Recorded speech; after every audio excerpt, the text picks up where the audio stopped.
Robert here again, part 2 of a series. In 2013, I was also invited to go to China, and there was a very specific, I want to say, reason for going.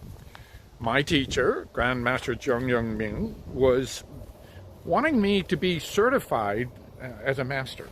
And that was very cool, very honorable, a lot of fun. And I thought to myself, how do you do this, right? How do I go about illustrating this? Well, he had a plan, the old-fashioned way. So what we did was we visited several public venues like parks and museums and things like that. And what's cool is the Chinese are very, I want to say, public, very outspoken. They enjoy being with one another. They enjoy dancing and being very public and doing things. So it's kind of a cultural experience. So it's very common to see thousands of people practicing in parks and in public venues, right? So libraries and public buildings would often have a very, very large, wide open, flat area to sort of encourage people to get up and enjoy themselves, right? Very different approach. So when you do that, what he would do is we'd maybe pull up to a museum or a park or a public area that was very well known, and he would escort me out and through conversation kind of clear the area a little bit and have me do a little kung fu demonstration. Well, when that happens to you, in summary, the crowd looks at you and kind of either applauds you or they either turn their back to you, and that kind of gives you the feeling of whether you're accepted or not. So the old-fashioned way of being certified or accepted as a master was you had to demonstrate your skills. And if the public saw you, and they recognize they know good kung fu, they saw you as somebody worthy of their praise, so to speak, they would applaud you and bow, and it was all good, right? So that was a lot of fun.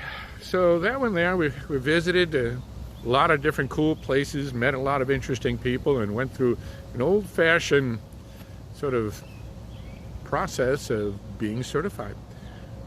In between visits and different places, we were able to stay at the temple. We did some training, and it was just a lot of fun working with such a great master. Most of the time when you go through the learning experience of any martial art, it's very difficult to actually work directly with a grandmaster or master of the style. So it was a great honor and a great privilege, and it was a wonderful learning experience as well.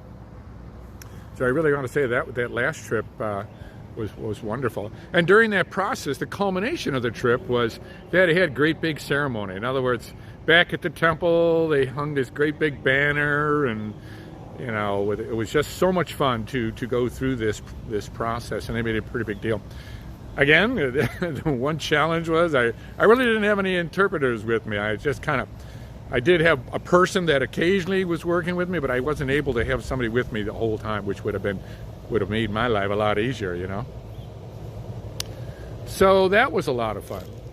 So that one there, I came back and I was pronounced a master of Chinese martial arts, and with his stamp of approval, he put together a wonderful scroll. And in front of the media, in front of a bunch of witnesses, he went through this very ceremonial process, and it was just a great honor. It was a lot of fun. So that's what that trip was about, primarily working on that master certification. And of course, that was helpful in that it, adds credibility to the school, and students want to know. And so that was what that trip was about.